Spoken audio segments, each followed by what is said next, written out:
This is Mike of Wichita Falls Reptile Rescue, and the Society for Horned Lizard Preservation is one of the other groups that I founded, where I work with a small number of volunteers, horned lizard enthusiasts across the country, some of them in Mexico, where we attempt to rescue horned lizards and get them returned to their wild habitats. This little fella here is a Texas horned lizard. He was captured in the Austin area along with he had a companion with him. Some individual who wasn't particularly bright had decided to put them up on Craigslist for sale. They were reported for attempting to sell a threatened species listed as state threatened. And so anyway, they were confiscated, and unfortunately these two were they were held by Parks and Wildlife game wardens as evidence for about a month so that they could prosecute this case. That took a toll on them, so by the time they decided to wrap their case and actually turn the horned lizards over to a zoo that had any hope of taking care of them properly, this one's companion was too far gone, and he died within a couple of weeks of the Austin Zoo taking custody of him. The game wardens had held them in their office setting, like in an aquarium or something, and were just feeding them crickets, from what I was told by the zoo veterinarian. And I was contacted by that zoo veterinarian who did some research online, and so she contacted me and asked if this horned lizard could be transferred to me, because they really felt like the zoo was not capable and did not have the resources and the knowledge to care for this one properly, and that it was going downhill as well. No small part thanks to the Parks and Wildlife holding them as evidence instead of transferring them off to somebody who really knew what they were doing sooner. But it is true that a lot of zoos they just don't have the expertise and the time to deal with these. These are a very demanding genus of lizard. They're about the hardest reptile to keep alive in captivity that I've ever dealt with, and the Texas horned lizard, as far as horned lizards go, is one of the most difficult, and they just do not fare well in captivity. And I've got 10 years of experience, husbandry and field experience with these guys, and even I consider them touchy. The veterinarian had this little fella transferred to an acquaintance of mine who was a little closer, who overwintered him and then got him up to me within a few months.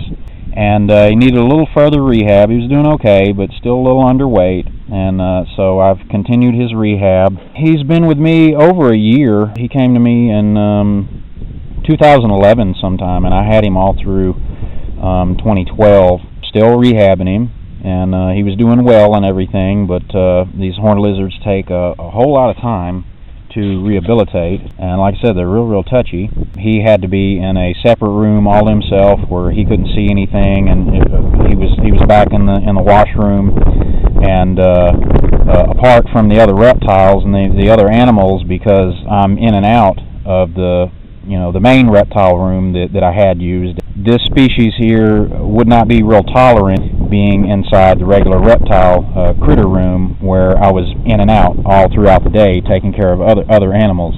These guys just stressed way too much, so he had to be in another room completely to himself, where I only saw him like twice a day.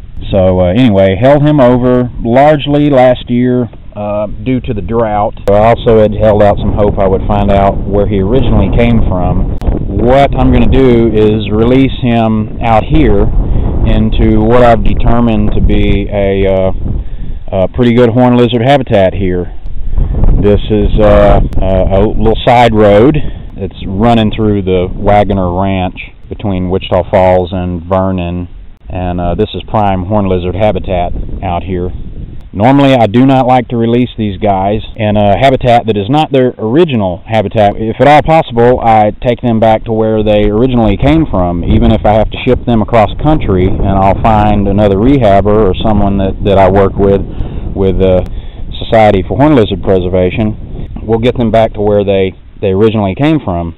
In this case, that wasn't really going to be possible, but even though their chances are much reduced that they survive the first year, if they're translocated and released in an area that's not their original home, because these terrestrial reptiles, they tend to imprint on their home range and they will wander if released.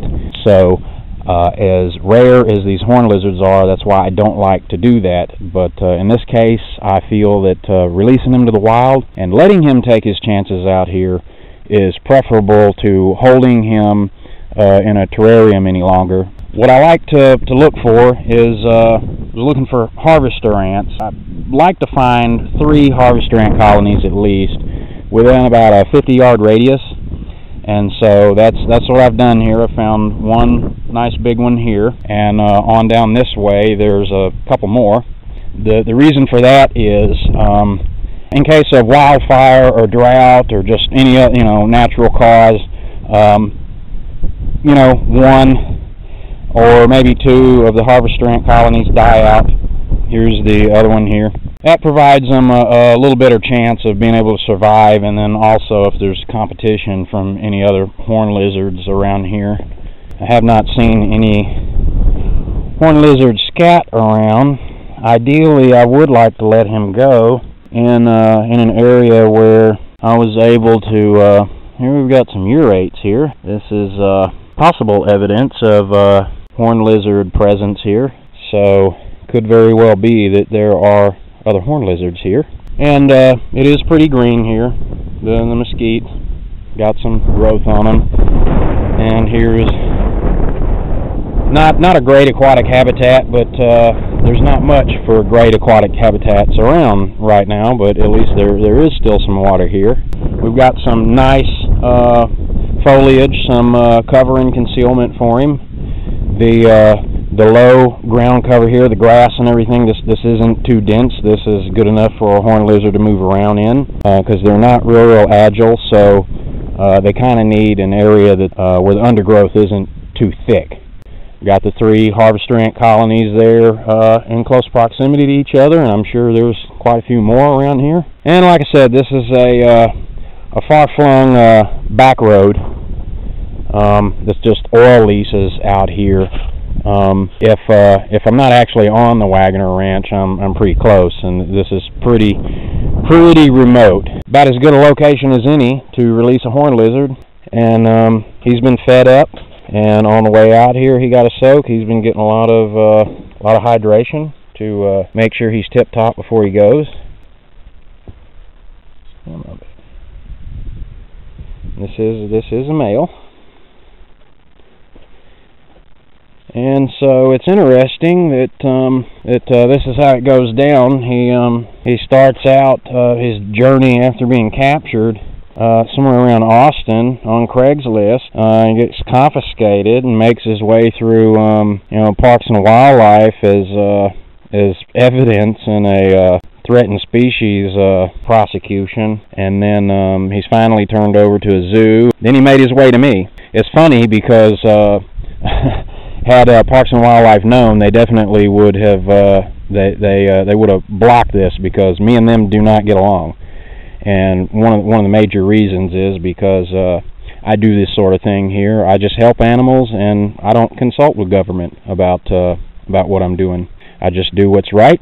The fact that other horned lizard died, and they held him in evidence and were feeding him crickets and kept him in their game warden office for a month or more, that's one of the reasons why I won't work with them, because they don't have the animal's best interest at heart, and I do, and I feel like we're not on the same sheet of music, so I really can't work with them. So therefore, this was pretty much a secret rehab, and I'm only making it known to the public through this video here now that I'm releasing him. And that's the way I like to keep it, is to just keep as few people in the loop about what I do and when I do it as possible, and that benefits these animals when I can actually keep the authorities out of it. Because in my experience, when you start involving the wildlife authorities and the academics and everything, it just it messes everything up for the animals. I can do much better for them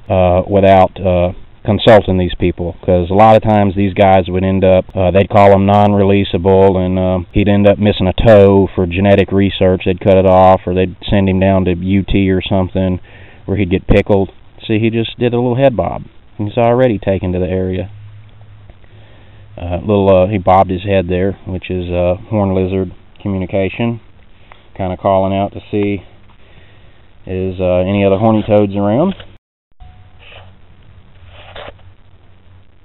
Like I said, a lot of times when these guys get surrendered to the quote-unquote authorities, you don't get the best outcome for them. They end up going to a zoo, and becoming captive, or they end up going to an academic institution where they get put in formaldehyde and dissected and everything else like that for somebody looking to write a paper. So, like I said, I just prefer to keep as much of what I do secret as possible. And he just ate an ant. Not even sure if I have him in frame here. He's blended in so good over there.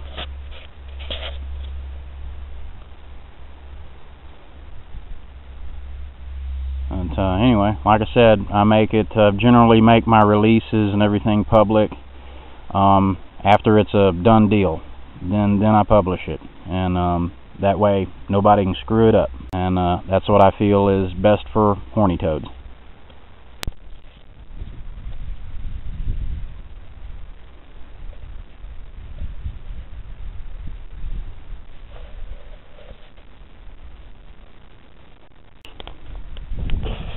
Alright, bye-bye, little boy.